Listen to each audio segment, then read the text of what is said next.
अस्सलाम वालेकुम दोस्तों, मेरा नाम है वली शेख और मैं आपको सिखा रहा हूँ कि आप अपना कॉल सेंटर किस तरीके से खोल सकते हैं विद जीरो एक्सपीरियंस। तो मैंने लास्ट एक वीडियो अपलोड करी थी जिसके अंदर मैंने आपको बताया था कि डीएमई कैंपेन क्या होती है, उसको आप किस तरीके से रन कर सकते हैं। बट ऑब्वियसली वो एक बिगिनर लेवल वीडियो थी, तो उसके अंदर मैं बहुत सारी चीज़ें आपको नहीं बता सका। आज की इस वीडियो के अंदर मैं आपको ईच एंड एवरीथिंग एक्सप्लेन करके बताऊंगा और आई एम डैम श्योर कि अगर आपने ये वीडियो समझ के शुरू से लेकर आखिर तक देख ली तो इस वीडियो के एंड तक आप इतने कैपेबल होंगे कि आप अपना कॉल सेंटर खुद खोल सकते हैं डीएमई कैंपेन के अंदर और आप उसको रन कर सकते हैं। तो वीडियो स्टार्ट करते हैं। सबसे पहले व्हाट इज डीएमई। डीएमई की फुल फॉर्म होती है ड्यूरेबल मेडिकल इक्विपमेंट।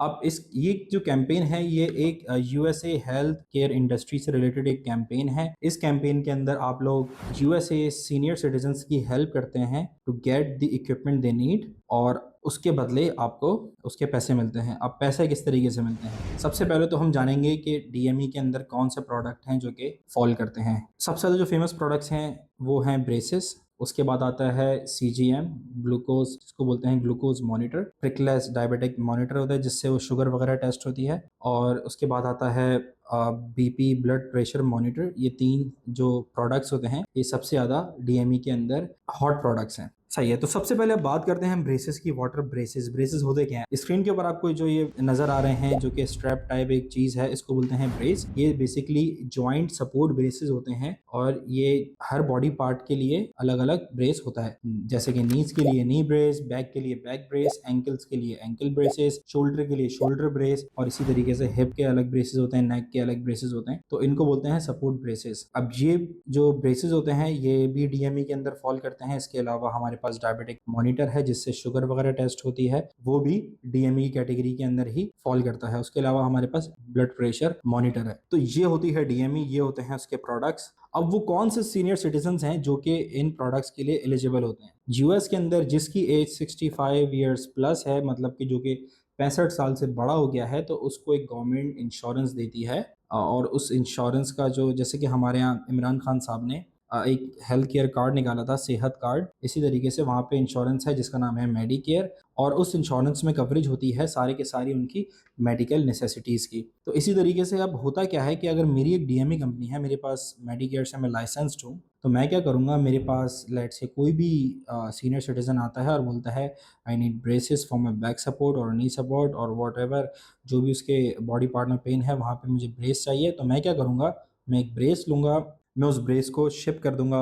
पेशेंट के पास, और उसके बाद प्रूफ ऑफ डिलीवरी और सारी सारी चीज़ों के साथ मैं मेडिकेयर इंश्योरेंस के पास जाऊंगा और उस इंश्योरेंस को मैं क्लेम कर दूंगा कि ये इस पेशेंट को मैंने ये वाला ब्रेस दिया है और इसका मुझे रीइंबर्स करने अमाउंट। तो इंश्योरेंस क्या करेगी, वो सारी चीज़ें वेरीफाई करेगी और उसके बाद आपको उस ब्रेस के जो भी पैसे हैं वो उस डीएमई कंपनी को मिल जाएंगे। अब जाहिर सी बात है, जो कि डीएमई कंपनी है, जो कि पहले ही इतना सारा मैनेज कर रही है सारी चीज़ों की मैनेजमेंट, तो वो उनके पास ना इतना ज़्यादा टाइम नहीं होता या फिर वो उतनी बड़ी टीम नहीं बिठा सकते जो कि उनके लिए डेली बेसिस पे लीड जनरेट करे। तो फिर वहाँ पर आते हैं डीएमई कॉल सेंटर्स। अब डीएमई कॉल सेंटर क्या करता है, वो आउटबाउंड कॉलिंग के थ्रू पेशेंट्स को ब्रेसेस देते हैं, उनसे पूछते हैं, और उसको पेशेंट को ब्रेस देने के बाद फिर वो लीड को आगे प्रोसेस करके फॉरवर्ड कर देते हैं to the DME company. DME company उस लीड को वेरीफाई करती है और उस वेरीफाई करने के बाद उस पेशेंट को जो भी उसके प्रोडक्ट की नीड होती है वो उस तक पहुंचा देती है। अब इसमें कुछ चीज़ें इंपॉर्टेंट है। एक होते हैं L codes. What R L codes? L codes का जानना आप लोगों के लिए बहुत ज़्यादा ज़रूरी है। आपने देखा होगा, आप कभी आउटफिटर के स्टोर पे जाएं, ईडन रोड पे जाएं, फ्यूरर पे जाएं, तो वहां पर जो भी आप पैंट या शर्ट जो भी आप पसंद करते हैं तो उसके ऊपर एक कोड लिखा हुआ होता है। अब वो कोड उस प्रोडक्ट की निशानी है कि वो उसको जाके जब वो काउंटर पे स्कैन करेंगे तो उनके पास वो प्रोडक्ट की डिस्क्रिप्शन और उसकी प्राइसिंग आ जाएगी। इसी तरीके से होते हैं एल कोड्स कि लेट से अगर आप किसी को रिस्ट ब्रेस दे रहे हो तो रिस्ट ब्रेसेस का कोड होता है L3916। तो जब मेडिकेयर को आप जाके रिइंबर्समेंट के लिए क्लेम करते हो तो वहां पे आप एल कोड्स डालते हो और आप वो कोड्स बताते हो कि मैंने इस कोड का ब्रेस इस पेशेंट को दिया है और इसका जो भी रिइंबर्समेंट अमाउंट है वो आप मुझे दे दें। तो ये स्क्रीन के ऊपर कुछ लिस्ट है एल कोड्स की, आपको नजर आ रहे होंगे, आप देख सकते हैं इस तरह के ये एल कोड्स होते हैं। अब हम बात करते हैं इंश्योरेंस की एलिजिबिलिटी और इंश्योरेंस की कवरेज की। अच्छा, मेडिकेयर इंश्योरेंस हमारे पास 3 पार्ट्स में डिवाइडेड है। एक है पार्ट बी, एक है पीपीओ और एक होता है एचएमओ। अब एचएमओ की जो लीड्स होती हैं वो बिल्कुल गार्बेज होती हैं। उनका वो जो सीनियर सिटीजन्स हैं जो कि एचएमओ जो जिनका प्लान एचएमओ है, तो वो उसके ऊपर आप उनको ब्रेसेस बिल्ड नहीं कर सकते, तो फिर हम उन लीड्स के ऊपर काम नहीं करेंगे। हाँ, अब हमारे पास बचते हैं 2 प्लान, एक पीपीओ एक एचएमओ। अब मेडबी वाली जितनी भी लीड्स हैं उसका सारा टेक केयर गवर्नमेंट खुद अपने पास से कर रही होती है। और जो पीपीओ वाली जो लीड्स होती हैं, जो कि पीपीओ के पेशेंट्स हैं, वो लोग जिनके पास पीपीओ के प्लान्स हैं। अब पीपीओ होता क्या है? पीपीओ होती है प्राइवेट इंश्योरेंस। अब प्राइवेट इंश्योरेंस के जिसके पास प्लान्स हैं, तो गवर्नमेंट ऑल्दो सारा का सारा रीइंबर्स तो खुद करती है, बट वो उस चैनल के थ्रू, पीपीओ के थ्रू, प्राइवेट इंश्योरेंस के थ्रू वो उनको बिल करवा सकते हैं। अब इंश्योरेंस की एलिजिबिलिटी के बाद आपको ये पता चल गया है कि ये सीनियर सिटीजन है, इसको ब्रेस की नीड है, इसके पास मेडबी प्लान है या फिर पीपीओ प्लान है। अब मसला यहाँ पर यह आता है कि आप लोगों को पता किस तरीके से चलेगा कि एक हम आपने जो पेशेंट आपके पास आया है उसकी एलिजिबिलिटी क्या है, उसका प्लान क्या है। तो इसके लिए हमारे पास आता है एक चेकर। उस चेकर का नाम है एपिसोड अलर्ट। उस चेकर के अंदर आप क्या करते हो? उस चेकर के अंदर जाके आप उस पेशेंट की सारी इन्फॉर्मेशन डालते हो। पहले आप उसकी एलिजिबिलिटी चेक करते हो। ऑब्वियसली वो चेकर पेड होता है। एपिसोड अलर्ट की सब्सक्रिप्शन मिल जाती है $35 की, एसएनएस और एलिजिबिलिटी की सब्सक्रिप्शन होती है। तो आपने क्या करना है? आपने जाके सारी इन्फॉर्मेशन डालनी है, फिर वो चेकर आपको बता देगा कि ये पेशेंट पीपीओ है, एचएमओ है या फिर मेडबी है। स्क्रीन के ऊपर आपको नजर आ रहा होगा जो सारे के सारे ग्रीन टेक्स लगे हुए हैं, इसका मतलब होता है मेडबी। अगर पीपीओ के ऊपर रेड निशान आया है तो वो पीपीओ है, और अगर एचएमओ के ऊपर रेड निशान आया है तो वो एचएमओ है। इसके अलावा आपको कुछ ऑप्शन नजर आएंगे जैसे कि एमएसपी। तो एमएसपी के ऊपर भी आप ब्रेसेस नहीं दे सकते, सही है। और अगर एच के ऊपर रेड निशान है तो आप उसके ऊपर भी ब्रेसेस नहीं दे सकते। अब बात आती है चेक करने की SNS, same and similar records. अब सेम एंड सिमिलर रिकॉर्ड्स क्या होते हैं? जब आप चेकर के ऊपर डाल के एसएनएस के लिए उसकी सारी इन्फॉर्मेशन डाल के सर्च करोगे तो आपके पास एक ऐसा पेज आ जाएगा। अब इस पेज के ऊपर आप लोग देखोगे, अगर तो सारे के सारे ग्रीन टिक्स हैं इसका मतलब ऑल गुड है, इसको आप सारे ब्रेसेस इसको कोई भी दे सकते हो। लेट से अगर उसने बैक ब्रेस मांगा है तो ये ऑल गुड है, इसको बैक ब्रेस अभी जा सकता है। लेकिन अगर आपके पास पोटेंशियल इशू फाउंड हो जाए और उसके अंदर जब आप पीडीएफ ओपन करके चेक करोगे तो ये वाला पेज खुलेगा, और इस पेज के अंदर आप देख सकते हो कि सारे के सारे एल कोड्स लिखे हुए हैं, ब्रेसेस लिखे हुए हैं, ब्रेसेस के नाम लिखे हुए हैं, और आगे लिखा हुआ है कि इसको ये ब्रेस कब जा चुका है। तो अगर किसी पेशेंट को पिछले 5 साल के अंदर ही कोई ब्रेस मिला है और वो दोबारा रिक्वेस्ट कर रहा है उस ब्रेस की, तो आप उसको वो वाला ब्रेस दोबारा नहीं दे सकते अकॉर्डिंग टू दी लॉ।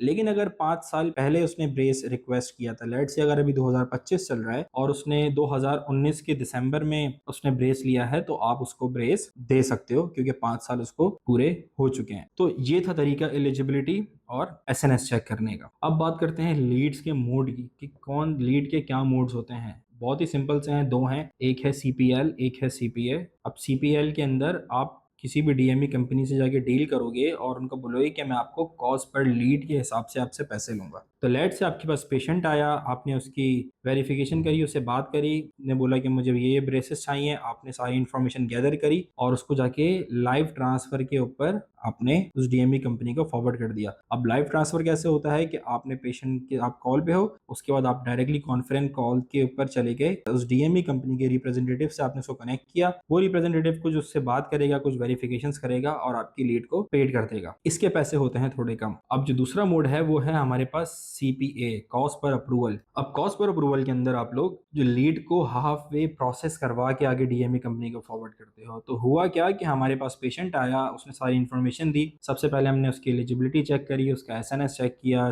हमने चेक किया कि वो सारी की सारी चीज़ें उसकी एलिजिबल हैं, वो ब्रेसेस के लिए एलिजिबल है। फिर आपने एक प्रिस्क्रिप्शन, आपको एक डीएमई कंपनी देगी, उस प्रिस्क्रिप्शन के ऊपर आपने पेशेंट की इंफॉर्मेशन पुट करके उसको फॉरवर्ड कर दिया, फैक्स कर दिया उसके डॉक्टर को, एंड देन डॉक्टर को कॉल की और डॉक्टर को बोला कि ये आपका पेशेंट है और आप इस पेशेंट को जाके आप वेरीफाई कर लें और इसने ये ब्रेस रिक्वेस्ट किया है, तो आप हमें इसका अप्रूवल दे दें। अब डॉक्टर क्या करेगा? डॉक्टर उस पेशेंट को कॉल करेगा और उस पेशेंट से जाके कन्फर्मेशन करेगा, उसके बाद वो आपको साइन करके अप्रूवल वापस भेज देगा। उस अप्रूवल के वापस आते ही आपने उसके साथ चार्ट नोट्स की भी रिक्वेस्ट करनी है। जो चार्ट नोट्स बोलते हैं जब भी पेशेंट वो पर्सनल डॉक्टर के पास जाता है तो हर विजिट के ऊपर उसके नोट्स बनते हैं कि इसको क्या क्या बीमारियां हैं, क्या क्या मसले हैं, कोई डिमेंशिया का मसला तो नहीं है, और उसके बाद वो आपको अप्रूवल के साथ उसके चार्ट नोट्स भी सेंड कर देगा। तो देन आपने उन चार्ट नोट्स और उस अप्रूवल को फॉरवर्ड करना है टू दी डीएमई कंपनी। इसको बोलते हैं सीपीए मॉडल, और ये इसके अंदर पैसे भी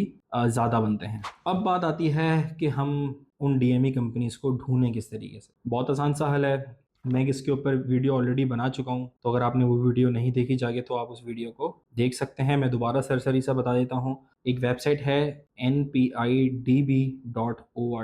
आपने उस वेबसाइट पे जाना है, लुकअप के ऊपर जाके मेडिकल इक्विपमेंट एंड सप्लाईज के ऊपर सर्च करना है। को सर्च करने के बाद आपके सामने एक टैक्सोनॉमी का सेक्शन खुलेगा, उसमें सारी की सारी डायरेक्टरीज होंगी उन कंपनीज की, एंड देन आप उन कंपनीज को जाके रीच कर सकते हो। उस वीडियो का लिंक मैं इसकी डिस्क्रिप्शन में डाल दूंगा, तो आप जाके वो भी चेकआउट कर सकते हैं। एक चीज आप लोगों ने मेक श्योर करनी है, आप जिस भी डीएमई कंपनी के साथ बात कर रहे हैं उसको हमेशा सच बताएं, झूठ ना बोलें, क्योंकि आप उनको जब हेलो ही बोलेंगे ना तो वो समझ जाएंगे कि आप फॉरेनर हैं, आप किसी दूसरे मुल्क से कॉल कर रहे हैं, आप यूएसए सिटीजन नहीं हैं। तो आपने उनको सच बताना है कि आपका कॉल सेंटर है, आप आउटसोर्स के ऊपर लीड्स देते हो कंपनीज को, और आपकी डेली की इतनी प्रोडक्शन है। क्योंकि बात यह है कि हर डीएमई कंपनी को अपना बिजनेस बढ़ाना होता है, तो वो हमेशा इंटरेस्टेड होते हैं सेल्स आउटसोर्स से लेने के अंदर। तो आप लोगों ने उनसे डील क्या करनी है, आप लोगों ने उनसे पहले तो जाके आपको कॉल पे जाना है। कॉल पे जाने के बाद हो सकता है आपको कुछ रिप्रेजेंटेटिव्स उनके तंग करें, वो आपको डायरेक्टली डिसीजन मेकर से बात ना करने दें। तो उसका आसान हल यह है कि आप जैसे ही कॉल पे जाएंगे आप बोलेंगे can you connect me to the office manager और दी डिसीजन मेकर। तो वो रिप्रेजेंटेटिव आपसे पूछेगा क्या काम है, किस लिए आपको कनेक्ट करूँ मैं, तो आप उसको बोल सकते हो कि दैट्स अबाउट सेल्स, और अपने बारे में आप थोड़ी ब्रीफ दे दो, और जैसे ही आप ब्रीफ दोगे वो प्रॉब्ली ईमेल दे देगा या तो आपको डायरेक्टली कनेक्ट कर देगा टू दी डिसीजन मेकर। अब आप डिसीजन मेकर से बात करोगे, उसको बताओगे कि आपका एक कॉल सेंटर है, आपके पास 10-15 बंदों की टीम है, और उस टीम के साथ आप काम करते हो और आप डेली की इतनी लीड्स जनरेट करते हो। आपको उससे पूछना पड़ेगा कि वो सीपीएल मॉडल पे काम करता है या सीपीए मॉडल पे काम करता है। अगर वो सीपीएल पे काम करता है तो आप उसको सीपीएल वाली सारी चीजें बता दो कि ठीक है मैं आपको लीड्स दे दूंगा, आपको मैं लाइव ट्रांसफर के ऊपर लीड्स दे सकता हूँ, उनकी एलिजिबिलिटी गुड होगी, उनका एसएनएस गुड होगा, और फिर आप उसको डायरेक्टली लीड को आगे प्रोसेस करवा सकते हो। अगर वो सीपीए के ऊपर इंटरेस्टेड है तो आप उसको बता सकते हो कि हम डॉक्टर अप्रूवल्स के साथ भी काम करते हैं, हम डॉक्टर अप्रूवल लेके आपको अप्रूवल के साथ लीड आगे फॉरवर्ड करेंगे। अब यहाँ पे एक क्वेश्चन जो मुझसे बहुत ज़्यादा पूछा गया है स्टूडेंट्स की तरफ से, और वो क्वेश्चन ये है कि सर हम डीएमई कंपनी से बात करते हैं उनसे क्या चीज़ें रिक्वायर्ड होती हैं। सबसे पहले आते हैं पे आउट्स। आपने सबसे पहले डीएमई कंपनी से पूछना है कि वो क्या आप पहले उनको बताओगे डीएमई कंपनी को कि आप लोग फिक्स पे आउट के ऊपर काम करते हो, आप फिक्स पैसों के ऊपर काम करोगे। तो लेट से एज एन एग्जांपल कि अगर बैक ब्रेस आप किसी पेशेंट को दे रहे हो तो लेट से आप उसका चार्ज करोगे $180। अगर आप नी ब्रेस दे रहे हो तो उसका आप चार्ज करोगे $150, और इसी तरीके से रिस्ट का आप $80 चार्ज कर लोगे सिंगल रिस्ट के, और सिंगल एंकल के आप $50 चार्ज करोगे। अब ये मैंने जो आपको एक एग्जाम्पल पे आउट्स बताए हैं, ये बताए हैं मैंने सीपीए वाले मॉडल के लिए। लेकिन अगर सीपीएल वाला मॉडल है तो उसकी प्राइसिंग डिफरेंट हो जाती है, क्योंकि उसके अंदर आप हाफ पे प्रोसेस करवा के नहीं दे रहे, आप डायरेक्टली हॉट लीड आप ट्रांसफर कर रहे हो डीएमई कंपनी को। तो अगर बैक ब्रेस के आपको सीपीए मॉडल के अंदर $200 मिल रहे हैं, तो आपको सीपीएल मॉडल के अंदर $100 या $120 मिलेंगे। तो ये थी एक जस्ट एग्जाम्पल। आपने ये पे आउट स्ट्रक्चर लेना है डीएमई कंपनी से कि वो फिक्स लीड्स के ऊपर आपको कितने पे कर सकती है, उसके अलावा वो कंपनी कितने स्टेट्स में काम कर रही है, कंपनी के लिए बेड स्टेट कौन से हैं, कोई ऐसे कॉम्बिनेशंस तो नहीं है ब्रेसेस के जो कि उस कंपनी के लिए बैड हो।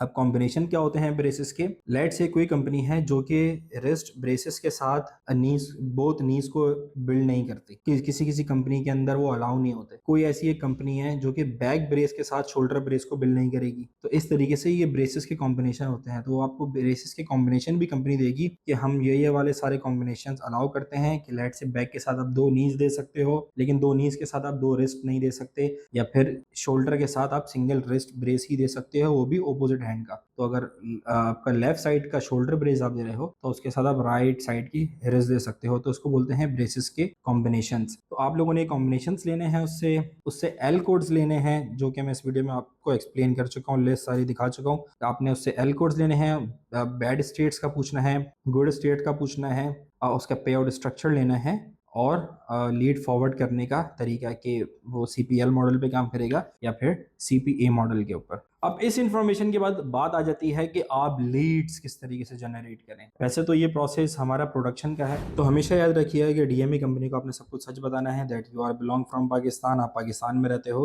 क्योंकि जब आपको पैसे देगी तो वो ऑब्वियसली पाकिस्तानी बैंक अकाउंट में ही सेंड करेगी। तो आप लोगों ने हमेशा सच बोलना है, झूठ कभी भी नहीं बोलना। अब मसला ये है कि अगर आपके पास इन्वेस्टमेंट नहीं है और आप कॉल सेंटर खोलना भी चाह रहे हो और आप 10-15 बंदों को हायर नहीं कर सकते, तो आप किस तरीके से सेल्स अरेंज कर सकते हो। तो जिस तरीके से उस DME कंपनी ने आपको सेल्स अपनी आउटसोर्स कर दी, इसी तरीके से आप लोग भी आउटसोर्स से सेल्स ले सकते हो। तो उसका तरीकेकार यह है कि आपने एक DME कंपनी से आपकी सारी डील डन हो गई और उसने आपको पे आउट स्ट्रक्चर भी भेज दिया। अब आप क्या करोगे, आप पाकिस्तान में लोकल सेंटर्स को रीच आउट करोगे और उनसे अब एक डील बनाओगे। अब उस डील के अंदर क्या होगा कि वो सेंटर आपको क्वालिफाइड लीड्स देगा अकॉर्डिंग टू दी DME की जो भी नीड है, CPL मॉडल या CPA मॉडल, उसके ऊपर आपको लीड्स देगा और आप उस सेंटर को पे करोगे उन लीड्स का। तो अगर DME कंपनी आपको $100 पे कर रही है तो आप उस सेंटर को $70 पे कर दो और $30 अपना कट रख सकते हो। इस तरीके से आप इनिशियली काम स्टार्ट करो और उसके बाद जाके जब आपको सारी चीजें समझ में आने लग जाएं तो फिर आप अपनी टीम भी बिठा सकते हो। अब सबसे बड़ा मसला होता है कि जब अगर आपने आउटसोर्स से लीड्स ले ली तो उसकी क्वालिटी को मेंटेन कैसे किया जाए, क्योंकि यू गाइस डोंट नो कि आउटसोर्स किस तरीके से काम कर रहा है और वो लीड्स किस तरीके से जनरेट कर रहा है। कोई फेक लीड्स तो नहीं है, कोई झूठ बोल के कुछ पेशेंट को तो नहीं दिया। तो आप लोगों ने हमेशा जब भी आउटसोर्स के साथ काम करना है तो अपनी लीड्स को वेरीफाई करना है। वेरीफाई करने का तरीका यह है कि आप या तो डायरेक्टली उस पेशेंट को कॉल कर लो या तो आप उस लीड के डॉक्टर को कॉल कर लो, क्योंकि सारी इन्फॉर्मेशन वो आपको सेंटर प्रोवाइड करेगा। तो उस इन्फॉर्मेशन के अंदर उसकी डॉक्टर की इन्फॉर्मेशन भी होगी, तो आप उससे इन्फॉर्मेशन भी वेरीफाई कर सकते हो कि आपकी बात हुई थी इस लड़के से या फिर हमारे रिप्रेजेंटेटिव से आपकी बात हुई थी, आपको ये ब्रेस ज़रूरी चाहिए, और सारी चीज़ आप वेरीफाई करके फिर आप उस लीड को आगे DME कंपनी को फॉरवर्ड कर सकते हो। अब बात करते हैं हम प्रोडक्शन की कि अगर आपके पास इन्वेस्टमेंट भी है, आपके पास सब कुछ है, तो आप किस तरीके से कॉल सेंटर का सेटअप खोल सकते हो। सबसे पहले तो आपको प्रोडक्शन समझनी पड़ेगी। प्रोडक्शन होती क्या है। प्रोडक्शन में आप लोग एजेंट्स को, फ्रेश एजेंट्स को हायर करते हो, उनको ट्रेन करते हो। उसके बाद वो जब कॉल्स पे जाते हैं तो फिर आउटबाउंड कॉलिंग के थ्रू वो सीनियर सिटीजन को कॉल करते हैं। कॉल्स करने के बाद वो सारी चीजें आपकी इंफॉर्मेशन गैदर करके आप तक फॉरवर्ड करते हैं। अगर आपको उसकी स्क्रिप्ट चाहिए हो तो आप कमेंट में स्क्रिप्ट जरूर लिखिएगा, तो फिर मैं इस प्रोडक्शन की स्क्रिप्ट भी शेयर कर दूंगा। और अगर आपको क्लाइंट रीच आउट करने के लिए स्क्रिप्ट चाहिए हो तो आप वो भी कमेंट में लिख सकते हैं, तो वो भी मैं इंशाल्लाह आपके साथ शेयर जरूर करूंगा। अच्छा, अब प्रोडक्शन का प्रोसेस क्या है। प्रोडक्शन के अंदर जब आपका एजेंट कॉल करेगा उस सीनियर सिटीजन को, पहले तो वो पूछेगा कि सर आपके पैरों में या कमर में दर्द तो नहीं है। उर्दू में बता रहा हूँ, ऑब्वियसली वो तो इंग्लिश में बात करेंगे। अगर उसको दर्द होगा, 65 साल से बड़े तो मोस्ट प्रॉब्ली उनके जॉइंट्स में पेन होता ही है, जैसे कि हमारे पाकिस्तान में भी जोड़ों का दर्द और सारी चीज़ों का दर्द होता है, तो वहाँ पर भी उन लोगों को भी उनके जॉइंट्स में, बॉडी में पेन होता है। तो वो पूछेगा सारी चीज़ें। आप पूछने के बाद फिर उससे वो इन्फॉर्मेशन लेगा, उसका full name, complete address, date of birth, Medicare ID. मैं आपको एक्सप्लेन करता हूँ मेडिकेयर आईडी होती क्या है। उसके अलावा उसके डॉक्टर की सारी इन्फॉर्मेशन लेगा आपका एजेंट। अब मेडिकेयर आईडी होती है, आपको स्क्रीन पे नजर आ रहा होगा, ये मेडिकेयर कार्ड है, रेड वाइट एंड ब्लू। इसके ऊपर इसका नाम लिखा हुआ है, इसके नीचे इसका पॉलिसी आईडी लिखी हुई है, इसके अंदर अल्फान्यूमेरिक लेटर्स और नंबर्स होते हैं, तो इसको बोलते हैं मेडिकेयर आईडी। इसके बगैर आपकी लीड बिल्ड नहीं हो सकती, तो उसका होना जरूरी है, क्योंकि इसी के थ्रू आपको इसकी एलिजिबिलिटी पता चलेगी, इसका एसएनएस पता चलेगा और इसी के थ्रू आप सारा का सारा लीड को प्रोसेस करवाओगे। तो ये इंफॉर्मेशन गैदर करने के बाद आपकी लीड जाएगी आपके प्रोसेसिंग डिपार्टमेंट में। प्रोसेसिंग डिपार्टमेंट उसको प्रोसेस करेगा, आइदर वो CPL वाले मॉडल के ऊपर है या फिर CPA वाले मॉडल पर है। अच्छा, उस लीड को प्रोसेस करवाने के बाद वो लीड फॉरवर्ड हो जाएगी टू दी DME कंपनी। तो ये था सारा का सारा DME का प्रोसेस जो कि मैं आपको बता चुका हूँ। अब ये तो बहुत अच्छी अच्छी चीज़ें थी जो इस कैंपेन की मैंने आपको बता दी, बट अब हम इस कैंपेन की कुछ बुरी चीज़ें भी समझ लेते हैं। चार्जबैक एंड रिटर्न्स, ये एक बहुत हॉट टॉपिक है, इसको आपको समझना पड़ेगा, क्योंकि यहीं से आपका PNL निकल के सामने आता है। तो लेट से आपने 10 पेशेंट्स को ब्रेसेस शिप करवाए इन द मंथ ऑफ अगस्त। अब अगर वो पेशेंट विद इन 30 डेज ही वो प्रोडक्ट्स रिटर्न कर देता है, मतलब उसने लेने से रिफ्यूज़ कर दिया, तो फिर वो चार्जबैक नहीं है, वो रिटर्न काउंट होगा। कि अगर आपकी बिलिंग उस DME कंपनी के साथ फर्स्ट टू फर्स्ट चलती है, तो 1 अगस्त से 30 अगस्त तक आप लोगों ने 10 ऑर्डर शिप करवाए हैं, 10 ब्रेसेस शिप करवाए हैं, उसमें से 3 रिटर्न आ गए, तो फिर उसके पैसे कट नहीं होंगे। लेकिन अगर वो रिटर्न पेशेंट करता है 1.5 महीने बाद, कि आपने वो उसको पेशेंट को शिप किया था 5 अगस्त को और उसका रिटर्न आया है इन द मंथ ऑफ सितंबर के मिड में, तो फिर आपकी जो सितंबर की जो बिलिंग होगी इसके अंदर से ही वो पैसे आपके कट जाएंगे। अब हुआ क्या है कि आपने अगस्त में जब 10 ऑर्डर शिप करवा दिए, अब वो शिप हो गए, उसके पैसे भी आपको मिल गए। बट जब सितंबर का मंथ आया तो मिड ऑफ द सितंबर में आपको पता चला कि अगस्त के 3 रिटर्न्स आपके पास आ गए हैं, क्योंकि उसके पैसे आपको मिल गए थे। तो अब आपकी सितंबर की लीड्स के अंदर से वो पैसे कट जाएंगे। तो जो भी ब्रेसेस होंगे उन ब्रेसेस के प्राइसिंग के अकॉर्डिंगली आपके पैसे कट जाएंगे, तो उसको बोलते हैं चार्ज बैक। और अगर आपके पास से ज्यादा चार्ज बैक्स आने लग गए